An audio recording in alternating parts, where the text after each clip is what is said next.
ኢየሱስ በሕይወታችሁ ላይ ታምራትንና ድንቅን ራሱ ማድረግ የሚችለው እናንተ ጋር ካለው ነገር ተነስቶ እንዴት ነበረ የሆነው ካላችሁ ኢየሱስ አስማት አልሰራ፣ ኢየሱስ ጥንቆላ አልሰራ። ኢየሱስ ያደረገው ባረከ። የእግዚአብሔር መንፈስ ውቃቢ አይደለም። እየካደማችሁለት መሄድ የሚመጣ አይደለም። የእግዚአብሔር መንፈስ የሚፈልገው የሚያምን ልብ ነው። አሁን በዚህ ዘመን በዚህ ኑሮ የምታገኙት ደሞዝ ብዙዎቻችሁን ሊያኖራችሁ አይችልም። ዛሬ ኢየሱስ እንዲባርክላችሁ የምትፈልጉት ጉዳይ አለ። እስቲ ካለ ሁለት እጆ ቅዱስ መጥቶ ሲቆጣጠር በሉት እዚህ ጭራሽ ኖርማል መሆን አችልም በሉት። በህይወቴ በጣም ትልልቅ ፈተናዎች ገጥመውኛል። እነዛ ፈተናዎች ምንድነው ካላችሁ ኮንፈረንስ ተጋብዤ አገሩ ላይ ሄጄ ተለውጣ ያለ በጣም ትልቅ ፈተና ነው ለኔ። ደውል ስጦታው የሚያንቀሳቅሰው ጌታ እንጂ ግለሰቡ አይደለም። ይህንን ነገሮች ግን የማናደርግ ከሆነ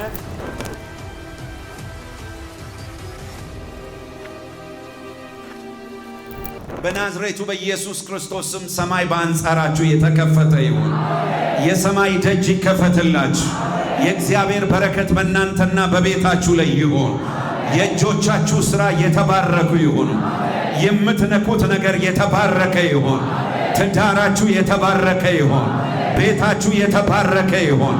ኑሯችሁ የተባረከ ይሁን። ሥራችሁ የተባረከ ይሁን። ጤናችሁ የተባረከ ይሁን። መውጣት መግባታችሁ የተባረከ ይሁን። እናንተን በክፉ የሚፈልጋችሁ የጨለማ ጉልበት ለዘላለም መንግሥቱን አፍርሼዋለሁ። ምሽጉን አፍርሼዋለሁ። በኢየሱስ ክርስቶስ ስም አፍርሼዋለሁ። አንድ ሰው አሜን ብሎ ይውሰድ እስቲ። ሁለት ለመጨረሻ ሶስተኛ አሜን ብላችሁ ውሰዱ። ክብር ለኢየሱስ ይሁን። አንድ ማቴዎስ ወንጌል ምዕራፍ 14 ከቁጥር 13 ኢየሱስም በሰማ ጊዜ ከዚያ ብቻውን ወደ ምድረ በዳ በታንኳ ፈቀቅ አለ። ሕዝቡም ሰምተው ከከተማዎቹ በእግር ተከተሉት። ወጥቶም ብዙ ሕዝብ አየና አዘነላቸው፣ ደዌዎቻቸውን ፈወሰ። በመሸ ጊዜም ደቀ መዛሙርቱ ወደ እርሱ ቀርበው ቦታው ምድረ በዳ ነው፣ አሁንም ሰዓቱ አልፏል፣ ወደ መንደሮች ሄደው ለራሳቸው ምግብ እንዲገዙ ሕዝቡን አሰናብት አሉት። ኢየሱስም እናንተ የሚበሉትን ስጧቸው እንጂ ሊሄዱ አያስፈልግም አላቸው። እነርሱም ከ5 እንጀራና ከ2 ዓሣ በቀር በዚህ የለንም አሉት። እርሱም እነዚያን ወደዚህ አምጡልኝ አላቸው። እርሱም እነዚያን ወደዚህ አምጡልኝ አላቸው። እርሱም እነዚያን ወደዚህ አምጡልኝ አላቸው። ሕዝቡም በሳር ላይ እቺም በተለይ አስምራችሁ ያዙ። እርሱም እነዚያን ወደዚህ አምጡልኝ አላቸው። ሕዝቡም በሳር ላይ እንዲቀመጡ አዘዘ። 5ቱንም እንጀራና 2ቱን ዓሣ ይዞ ወደ ሰማይ አሻቅቦ አየና ባረከ። እንጀራውንም ቆርሶ ለደቀ መዛሙርቱ ሰጠ፣ ደቀ መዛሙርቱም ለሕዝቡ። ሁሉም በልተው ጠግበው፣ ሃሌሉያ አሜን። ሁሉም በልተው ጠግበው፣ እስቲ ሁሉም በልተው በሉ፣ እስቲ ጠግበው በሉ፣ እስቲ የተረፈውን ቁርስራሽ 12 መሶብ ሙሉ አነሱ በሉ፣ እስቲ ከሴቶችና ከልጆች በቀር የበሉት 5000 ወንዶች ያህሉ ነበረ። የሚገርም ነገር ነው። አጠገባችሁ ያለውን ሰው ጨብጡትና በእጅህ ምን አለ በሉት እስቲ። እሱን ወደ ጌታ ውሰደው በሉት እስቲ። በእጃችሁ ምንድን ነው ያለው? በጣም የሚገርም ነገር ነው እዚህ ስፍራ ላይ የምንመለከተው። በማቴዎስ ወንጌል፣ በማርቆስ ወንጌል፣ በሉቃስ ወንጌል፣ በዮሐንስ ወንጌል፣ በአራቱም ወንጌላት ላይ ይሄ ታሪክ አለ። በአራቱም ላይ አንደኛው ላይ 7000 ሰዎች ነው የሚለው፣ አንደኛው ደግሞ 5000 ሰዎች ነው የሚለው። ሁለቱም በተለያየ አይነት ጊዜ ስለሆነ አንድ አይደለም፣ ሁለት ጊዜ ነው የተከናወነው። አጠገባችሁ ያለውን ሰው በእጅክ ላይ ምን አለ በሉት እስቲ። የሰራዊት ጌታ እግዚአብሔር እንደዚህ ይልሃል በሉት እስቲ። ያችን ለኔ ስጠኝ ይልሃል በሉት። አንድ ሰው ጮሆ አሜን ይበልስ። እኔ እግዚአብሔር ነብይ ከሆንኩ ድምፅ ነው የሰማሁት። ከዚህ ቃል የተነሳ የአንድ ሰው ታሪክ ይቀየራል። እርግጠኛ ሆኜ ነው የምነግራችሁ። የእናንተን አላውቅም። የኔ ከዚህ ቃል የተነሳ የኔ ነገር እንደ ቀድሞ አይቀጥልም። ጨብጡትና አጠገባቸዋለሁ። ያንተ ነገር ከዚህ ቃል የተነሳ በሉት እስቲ በጌታ በኢየሱስም እንደ ቀድሞ አይቀጥልም በሉት እስቲ። ወንድሞቼ እናቶቼ፣ ይሄ የኔ ቃል አይደለም። አሁን ያነበብነው ቃል የኔ ቃል አይደለም። የኔ ምኞት አይደለም። የኔ ፍላጎቴንም አይደለም እነግራችሁ። የሕያው የእግዚአብሔር ቃል። ቤተ ክርስቲያናችንም ስሟ ቢቢሲ ነው። ቢቢሲ ቸርች ማለት ባይብል ቤዝድ ክራይስት ቸርች ማለት ነው። በመጽሐፍ ቅዱስ ላይ የተመሰረተች የክርስቶስ ቤተ ክርስቲያን ማለት ነው። መሰረታችን የሕያው የእግዚአብሔር ቃል ነው። ስለዚህ ከዚህ ከእግዚአብሔር ቃል የተነሳ የሕይወታችሁ ታሪክ ይቀየራል። አማኝ ብቻ ጮሆ አማኝ ስል ይሆንለት። ጌታ ኢየሱስ ክርስቶስን ፈለጉት፣ ተከተሉት። ሕዝቡን ሲያያቸው አዘነላቸው። በጣም በርካታ ሕዝብ ነው የተሰበሰበው። ከሴቶችና ከሕፃናት በስተቀር ወደ 5000 ናቸው። ስለዚህ ሴቶችን ሕፃናቶችን ከቆጠርን 10 ምናምን ሺህ ሊደርስ ይችላል። ቢያንስ በአማካኝ 10,000 ብለን እንያዘው። 10,000 ሰው እኔ ጌታ ኢየሱስ እንዴት እንደሚያስተምራቸው እንደሚሰብካቸው ግራ ነው የሚገባኝ። ድምፁ እንዴት እንደሚሰማ ያለ ሳውንድ ሲስተም ያለ ማይክ፣ ይሄ በራሱ አንድ ተአምር ነው። አይቶ አዘነላቸው፣ ራራላቸውና አስተማራቸው። ቃሉን ከነገራቸው በኋላ ደዌዎቻቸውን በሽታዎቻቸውን ፈወሰ። ከዛ ደቀ መዛሙርቱ መጥተው ምን አሉ? መሽቷል፣ እኛ ወጣ ብለና ያለ ነው። ስለዚህ አሰናብታቸው። ጨብጠውና በባዶ አትሰናበትም በሉት። ጌታ እንደዚህ አላቸው። ኖ ኖ ኖ ኖ አይሄዱም። ለምን ሲላቸው የሚበላና የሚጠጣ ለዚህ ሁሉ ሕዝብ የሚሆን ድግስ አልደገስንም። ኢየሱስ ካለ ሁል ጊዜ ድግስ አለ። ጨብጡትና ኢየሱስ ክርስቶስ ካለ በሉት እስቲ ሁል ጊዜ ድግስ አለ በሉት እስቲ። ስለዚህ አብሏቸው እናንተ እንጂ በከንቱ አታሰና። አረ መምህር ሆይ ጌታ ሆይ ምን ማለት ነው? እኛ 2 ዓሣና ስንት ነው ያለን? 5 እንጀራ ነው ያለን። ለዚህ ሁሉ ሺህ ሰው 2 ዓሣና 5 እንጀራ ሊበቃ አይችልም። ስለዚህ ጌታ እንደዚህ አደረገ። በሉ እንግዲህ እነዛን 2 ዓሣና 5 እንጀራ ወደ እኔ አምጡ።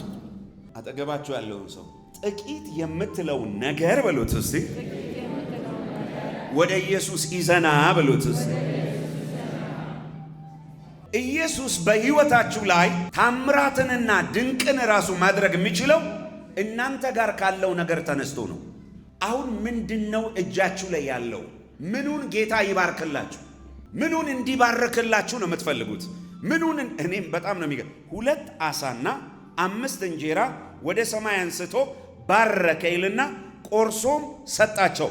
ሰዎቹን አከፋፍላችሁ አስቀምጡ ካለ በኋላ በሉ ይሄንን ስጧቸው አለ። አንድ ሰው አሜን ይበል እስቲ። እንዴ በምን አይነት ሂሳብና በምን አይነት ቋንቋ ነው 2 ዓሣና 5 እንጀራ ለ10,000 ሰው ማብላት የሚቻለው? ሚስጥሩ አንድ ነው። ኢየሱስ ጥቂቱን ስለባረከው። እንዴት ነበረ የሆነው ካላችሁ፣ ይኸውላችሁ ኢየሱስ አስማት አልሰራም። ኢየሱስ ጥንቆላ አልሰራም። ኢየሱስ ያደረገው ባረከው። ምን ማለት ነው? 2 ዓሣ አለ፣ 5 እንጀራ አለ። ባረከው ማለት ያ ነገር እንዲበዛ እንዲትረፈረፍ አደረገው። እህል ባከነ አይደለም። ኢየሱስ እህል እንደማያባክን ያወቅኩት ከበሉ በኋላ የተረፈውን ሰብስቡ ሲል ነው። ጽዋ የተረፈ ይሆናል አለ እንጂ ጽዋ ተርፎ ትደፋዋለህ አላለም። ኢየሱስ ባረከው ማለት ምን ማለት መሰላቸው? እንግዲህ እኔ በመንፈሳዊ በትንቢታዊ አይን ሳየው ዓሣዋ 2 ናት፣ እንጀራው 5 ነው። ሰው ያነሳል አለ፣ ያነሳል አለ፣ ያነሳል አለ። እያወራኋችሁ ያለው አልገባችሁም? እንዲገባችሁ ልንገራችሁ። ምን ማለት ነው? እንጀራዋ 5 ናት፣ አሳ 2 ነው። እዚህ ጋር በመደዳ የተቀመጡ ሰዎች 10 ከሆኑ 10ም ሲያነሱ ያ አሳ አለ። አሁንም እንጀራውን ሲያነሱ አሁንም እንጀራው ተቀምጧል። ምን እየሆነ እንደሆነ ልንገራችሁ። ሰው ሲያነሳ መላእክቶች ያስቀምጣሉ። ሰው ሲያነሳ መላእክቶች ያስቀምጣሉ። ሰው ሲያነሳ መላእክቶች ያስቀምጣሉ። በሉ እንደ እግዚአብሔር ነቢይ በአንድ ሰው ላይ ልተነብይ ነው። አሁን ሰማይ በኢየሱስም በአንጻራችሁ እግዚአብሔር ይከፍትላችኋል። ያ ጥቂቱ ነገራችሁን እግዚአብሔር ይባርከዋል፣ ያትረፈርፈዋል፣ ያበዛዋል፣ ለብዙዎች እንዲተርፍ ያደርጋል በኢየሱስ ስም። ማን ነው የተስማማ ካለ 3 ጊዜ አሜን በሉ። 2 3 በኢየሱስ ክርስቶስ ስም ሆነላችሁ። በጌታ በኢየሱስ ክርስቶስ ስም ሆነላችሁ። አንድ የገባው ካለ እልልታና ጭብጨባ ድብልቅልቅ አድርገው ለእግዚአብሔር ክብር እስቲ። አሜን አሜን። አጠገባችሁ ያለውን ሰው ጨብጡትና ጥቂት የምትለውን ነገር ብሉት እስቲ፣ ወደ ኢየሱስ ይዘና ብሉት እስቲ። ያችን ጥቂቷን ነገር ኢየሱስ ይባርካታል ብሉት እስቲ። አንድ የተስማማ ካለ ጮሆ አሜን ይበልስ። ምን አለ ግን እግዚአብሔር እንዲባርክል የምትፈልገው ምን? አሁን አንዳንድ ሰው አጣጥፎ እጁን ቁጭ ይላል። ምኗን ይባርክል ጌታ? ምኗን ያብዛል ጌታ? ምኑን ያተልቅል ጌታ? ጥቂት ጸሎት አለ፣ ያችን ጥቂት ጸሎት ያበዛታል። ጥቂት የሆነች ቅባት አለ እላይ ላይ ብልጭ ብልጭ የምትለው ነገር፣ ያችን ይዘው ወደ ኢየሱስ ቅረብለት። ያችን ቅባትን እግዚአብሔር ያበዛታል ኢየሱስ። ጥቂት እየሰራው ያለው ቢዝነስ አለ፣ ያችን ጥቂቷን ቢዝነስ ኢየሱስ ያበዛልሃል።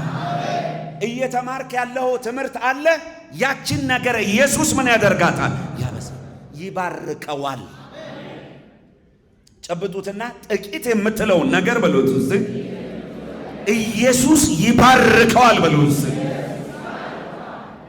ዛሬ ኢየሱስ እንዲባርክላችሁ የምትፈልጉት ጉዳይ አለ? እስቲ ካለ 2 እጆች እያውለበለባችሁ 2 እጆቻችሁን እያውለበለባችሁ ጌታ ኢየሱስ ሆይ በሉ እስቲ። ጥቂት ያልኳትን ነገሬን በሉ እስቲ ዛሬ ወደፊት እሺ ቀርባለሁ በሉ እስቲ። ኢየሱስ ሆይ በሉ እስቲ። ጥቂት ያልኳትን ነገሬን ወደ አንተ እሺ ቀርባለሁ። ባርክልኝ ኢየሱስ ሆይ በሉስ። አብዛልኝ ኢየሱስ ሆይ በሉትስ። አትረፍርፍልኝ ኢየሱስ ሆይ በሉትስ።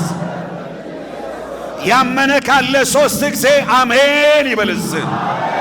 2 3 እልልታ ጭብጨባ ለሰራዊት ጌታ ለእግዚአብሔር ይሆንለት። እስቲ ጥቂቷ ነገርህን ይባርከዋል በሉት እስቲ። አይገርምም? እኔ ሳየው ሰማይ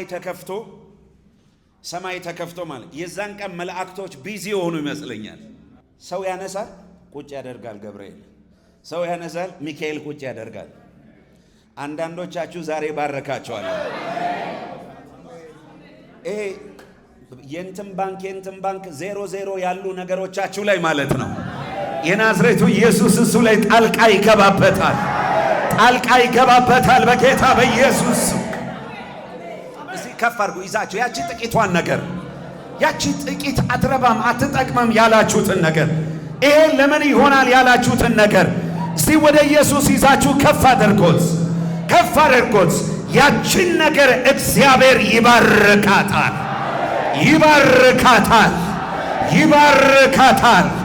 ያበዛታል፣ ያትረፈርፋታል፣ ለብዙዎች እንድትተርፍ ያደርጋታል። በቃ ዛሬ ጌታ ያላችሁ ምን አለ በእጃችሁ? ያቺ ጥቂትና እቺ ለምንም እኮ አትረባ የምትሏትን ነገር ይዛችሁ ወደ ኢየሱስ አምጡለት። ዛሬ ኢየሱስ እግር ስር ጥለን እንወጣለን። ጥቂቷ ነገር፣ ትንሿ ነገር ለምንም የማትበቃ አሁን በዚህ ዘመን በዚህ ኑሮ የምታገኙት ደሞዝ ብዙዎቻችሁን ሊያኖራችሁ አይችልም። ግን እንደ እግዚአብሔር ነብይ ደግሞ እኔ ተነብይባችኋለሁ። እናንተን ማኖር ብቻ አይደለም፣ አትረፍርፎ ለሌላው ጭምር ይበቃል። እስቲ በኃይል ጨዋችሁ አሜን በሉ። እስቲ እንደዚህ በሉ። እስቲ ሁለት እጃችሁን ከፍ አድርጉና ለእግዚአብሔር የሚሳነው ነገር የለም በሉ። እስቲ በኃይል በሉ። እስቲ ከዚህ በላይ በኃይል በሉ። እስቲ ከዚህ በላይ በኃይል በሉ። እስቲ በኃይል በሉ። እስቲ በኃይል በሉ። እስቲ በኃይል በሉ። እስቲ ለመጨረሻ በኃይል በሉ። እስቲ ለእግዚአብሔር የሚሳነው ነገር የለም። አሁን ደግሞ እንደ እግዚአብሔር ነብይ ልባርክላችሁ። ያ ጥቂት የምትሉትን ነገር ከፍ አድርጉት እስቲ። ስራ ይሁን፣ አገልግሎት ይሁን፣ ትምህርት ይሁን፣ ምን ይሁን፣ አሁን እሱ ነገር ላይ ነው አሁን ቃል ማውጣት ምፍል። ያዙትና አሁን ከፍ አድርጉት። አባት ሆይ የተናገርከኝን በታማኝነት ለልጆች ነግሬያቸዋለሁ። ያቺ ጥቂት ያሏት ነገር በኢየሱስ ስም የተባረከ ይሆን። አሜን። በኢየሱስ ስም የተባረከ ይሆን። አሜን። በኢየሱስ ስም የተባረከ ይሆን። አሜን። በኢየሱስ ስም የተባረከ ይሆን። አሜን። በኢየሱስ ስም የተባረከ ይሆን። አሜን። አይ ጌታ ለዛ ሺህ ሁሉ ሰው አብልቶ ከተረፈ በኋላ ምን አለ? የተረፈውን በሙሉ ምን አድርጉ አለ? ሰብስቡ። እስቲ ሰብስቡ በሉት። እስቲ አታባክኑ። ምን ማለት መሰላችሁ? እናንተ ጠግባችሁ የበላችሁት ነገር ከናንተ የተረፈው ነገር የሚያስፈልጋቸው አሉ ማለት ነው። የሰማችሁ ነው። አንዳንድ ጊዜ ምን ሰራውን ስህተት ልንገራችሁ። እኛ በልተን ጠጥተን ከጠገብን በኋላ ያ የተረፈውን ነገር እንጥላለን። ምናልባት እኮ የተረፈውን በልተው እግዚአብሔርን የሚያመሰግኑ ይኖራሉ። የሰማችሁ ነው። ጥቂቷ ነገራችሁን ኢየሱስ ክርስቶስ ይባረካታል። ለሶስት ሰው ነገሩት፣ ጥቂቱ ነገርን ኢየሱስ ይባርከዋል እያላችሁ።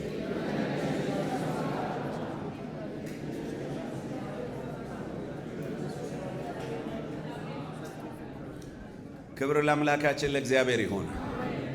ሁለተኛ ጴጥሮስ ምዕራፍ 1 ቁጥር 21 ትንቢት ከቶ በሰው ፍቃድ አልመጣምና ትንቢት ከቶ በሰው ፍቃድ አልመጣምና ዳሩ ግን በእግዚአብሔር ተልከው ቅዱሳን ሰዎች በመንፈስ ቅዱስ ተነድተው ተናገሩ። ትንቢት በሰው ፍቃድ አይመጣም። በሰው ፍላጎት አይመጣም። ሰው ስለፈለገ የሚሆን ነገር የለም። የእግዚአብሔር ሰዎች እግዚአብሔር የቀባቸውና የመረጣቸው ሰዎች በእግዚአብሔር መንፈስ እየተነዱ ትንቢት ይናገራሉ። መጽሐፍ ቅዱስ ላይ ሁሉም ሰው እንደ እምነቱ መጠን ትንቢት ይናገር ይላል። እሱ የትንቢት አይነት ሌላ ነው። ቃሉን አምነ ይታወጃል። በአንድ ሰው ላይ ቃሉን አምነ ትናገራል። ሌላኛው የትንቢት አይነት ደግሞ በመንፈስ ቅዱስ ቁጥጥር ስር ሆናችሁ ከመንፈስ ዓለም በእግዚአብሔር መንፈስ እየተመራችሁ እግዚአብሔር ለሚናገራችሁ ሰው ትናገራላችሁ ማለት ነው። አንድ ሰው አሜን ይበልስ። አሜን። ዳንኤል ምዕራፍ 5 ቁጥር 12 አጠገባችሁ ያለውን ሰው ነካ አድርጉትና እንደዚህ በሉት፣ ጨብጡትና አይኑን ትንቢት በሉት። በሰው ፍቃድ አይመጣም። እግዚአብሔር የመረጣቸው ሰዎች በመንፈስ ቅዱስ እየተመሩ በመንፈስ ቅዱስ ቁጥጥር ስር ሆነው በሉት ይናገራሉ በሉት። እሺ ምን ይላል? መልካም መንፈስ መልካም መንፈስ አንደኛ እውቀት የሚለው ይሄ የተሰወረን የሚገልጥ እውቀት ነው። በአንደኛ ቆሮንቶስ ላይ የተጻፈው ማለት ነው። ዳንኤል የተባለ ሰው ላይ ስላለው ስጦታ ነው የሚያወራው። የመጀመሪያው ዳንኤል ላይ መልካም መንፈስ አለበት። ሌላው እውቀትን መግለጥ አለበት በዳንኤል ላይ። ከዛስ ቀጥሎ ምን ይላል? ማስተዋል። ከዛስ ህልምን መተርጎም፣ እንቆቅልሽን መግለጥ ወይንም እንቆቅልሽን መፍታት፣ የተቋጠረውን ምን ማድረግ? መፍታት። ንጉሡ ስሙን ብልጣሶር ብሎ በሰየመው በዳንኤል ዘንድ ተገኝቷልና። በዳንኤል ዘንድ ምን ሆኗል? ተገኝቷልና። ለእግዚአብሔር ክብር አጨብጭቡለት። ይኸውላችሁ አሁን አንድ ሚስጥር ልንገራችሁ። የእግዚአብሔር መንፈስ በኃይል በእናንተ ላይ ሲመጣ መንፈሳችሁን፣ ነፍሳችሁን፣ ስጋችሁን፣ ሁለንተናችሁን መቆጣጠር ይጀምራል። ሁለንተናችሁን እሱ መቆጣጠር ይጀምራል። ሁል ጊዜ መጠንቀቅ ያለባችሁ ነገር ምንድነው? እሱ እስኪመጣ ድረስ እሱን መጠበቅ አለባችሁ። ማንን ካላችሁኝ፣ መንፈስ ቅዱስ ካልመጣ ጥላችሁ መውጣት አለባችሁ። በዚህ የኃይል አገልግሎት ውስጥ ያለን ሰዎች እኔን ጨምሮ ትልቁ ስህተታችን ይሄ ነው። ዛሬ እግዚአብሔር በተለየ አይነት መልኩ ሰርቶ ከሆነ ነገ በዛ አይነት መንገድ ላይ ደግመው ይችላል። የራሳችሁን ልምድ በማድረግ ጥፋት ውስጥና ጉዳት ውስጥ እንዳትገቡ ሁል ጊዜ በተሰበረ ልብና መንፈስ ቅዱስን መጠበቅ አለባቸው። መንፈስ ቅዱስ አንዳንድ ጊዜ ዝም ሊል ይችላል። እሱን ተከተሉት። ልክ የእግዚአብሔር መንፈስ በአንድ ሰው ላይ በኃይል ሲመጣበት ዕውቀትን ይሰጠዋል። መልካም መንፈስ ላዩ ላይ ይመጣል። የተቋጠረን መፍታት፣ የተሰወረን መግለጥ፣ ጥበብ፣ ዕውቀት ወደዛ ሰው መምጣት ይጀምራል። ልክ የእግዚአብሔር መንፈስ ሲቆጣጠራችሁ እናንተ ከተፈጥሮ ውጪ መሆን ትጀምራላችሁ። እግዚአብሔር መንፈስ በሉት፣ አጠገባችኋለሁ፣ በአንተ ላይ ሲመጣ በሉትስ፣ ከተፈጥሮ ውጪ ሰው መሆን ትጀምራለህ በሉትስ። እኔ በምን አይነት ቋንቋ ልገልጠው እንደምችል አላውቅም። ይሄን ንግግር ግን ላወራ የምችለው ነገር አንድ ነው። ከተፈጥሮ ውጪ ትሆናላችሁ። አሜን። ለደቂቃ፣ ለሰዓታት፣ አንዳንድ ጊዜም ለቀናት፣ ለወራት፣ ለዓመታት ኖርማል መሆን አትችልም። መንፈስ ቅዱስ መጥቶ ሲቆጣጠርክ አጠገባችሁ ያለውን ሰው ጨብጡትና እንደዚህ በል፣ መንፈስ ቅዱስ መጥቶ ሲቆጣጠር በሉት። እዚህ በጭራሽ ኖርማል መሆን አትችልም በሉት። እዚህ ስለዚህ አሁን ሁል ጊዜ ማድረግ ያለባችሁ ምንድነው? እናንተ ልባችሁን ክፍት ማድረግ ለእግዚአብሔር መንፈስ፣ በፍጹም ትህትናና ቅንነት ራሳችሁን ባዶ አድርጋችሁ ለመንፈስ ቅዱስ ራሳችሁን ማቅረብ። ከዛም መንፈስ ቅዱስ በወደደው አይነት መልኩ እንዲሰራ ሁኔታዎችን ማመቻቸት። እሱ ራሱ እናንተን መምራት ይጀምራል። በሰው ሰይጣን ተቀምጦ ከሆነ ያንን ሰይጣን ለእናንተ መግለጥ ይጀምራል። በሰዎች ውስጥ እንቆቅልሽ ቢኖር ያንን እንቆቅልሽ ይገልጥላቸዋል። ጥያቄ ቢኖር ያን ጥያቄ ይገልጥላቸዋል። ልክ መንፈስ ቅዱስ መጥቶ አንቺን መቆጣጠር ሲጀምር ዓይንሽ ከተፈጥሮ ዓይንነት ወደ መለኮታዊ ዓይንነት መቀየር ይጀምራል። እዚህ ጋር አሁን ለምሳሌ ቢጫና ነጭ ነው የለበሰችው። ልክ ክሊር በሆነ መልኩ መንፈሳዊ ዓለም ላይ ነገሮችን ማየት ትጀምራላችሁ። እውነተኛው ነገር ከጋዱ ዓለም በላይ መንፈሳዊ ዓለም እውነተኛ ነው። እናንተ መጠንቀቅ ያለባችሁ ነገር ምንድነው? እሱ የሰጣችሁን ነገር ብቻ ተናገሩ። አሜን። ቲ ፊደል ከሰጣችሁ ቲ ፊደል በሉ። ለዛች ታማኝ ከሆናችሁ የሚቀጥለውን ያመጣል ጌታ። ሙሉ እስኪመጣ አላወራም አትበሉ፣ አይመለከታችሁ። ኢየሱስ ክርስቶስ ለሐናንያ ተገለጠለትና ሳኦል የተባለ ሰው እንደዚህ አይነት ቤት ውስጥ አለና እንዲህ አይነት መንደር ነው ብሎ አካባቢውን ብቻ ነግሮት ተወ። ፈልጎ ማግኘት የሐናንያ ድርሻ ነው። መንፈስ ቅዱስ የሚሰጥህን ብቻ አድርግ በሉት። አጠገባቸው ያለው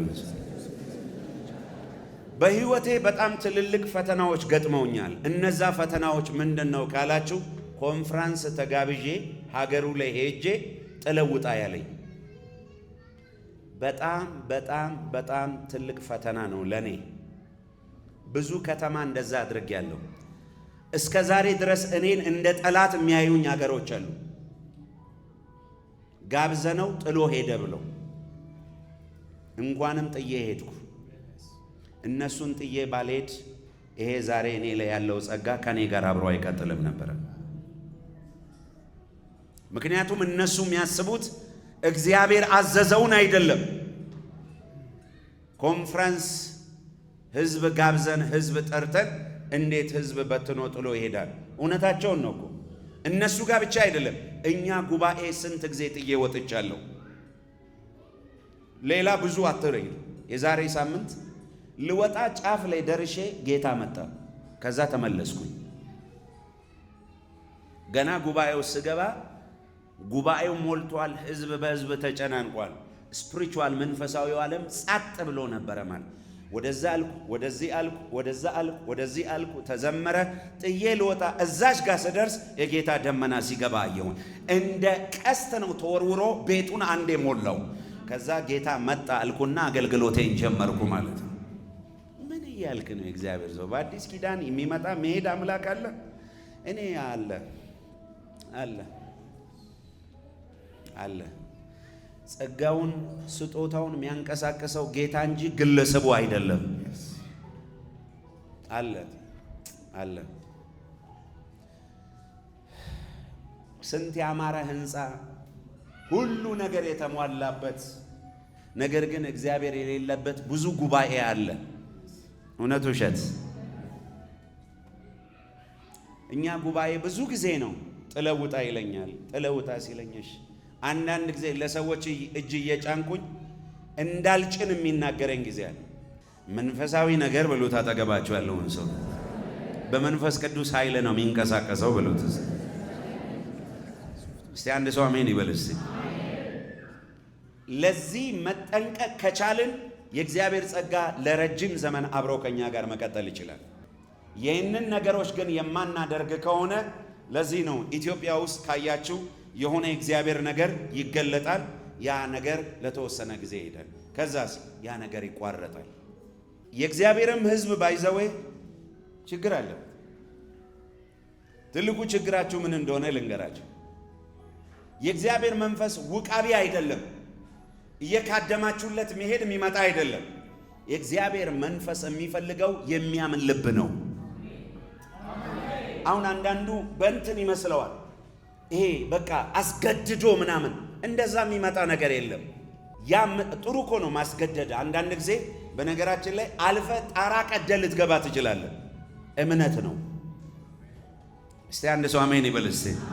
በበር አልበቃ ሲል በጣራ ልትገባ ትችላለህ። ይሄ እምነት ነው። ያንን እምነታችሁን ግን ኢየሱስ አይንቀው። እግዚአብሔር ክብር አጨብጭቡለት። ጨርሻለሁ።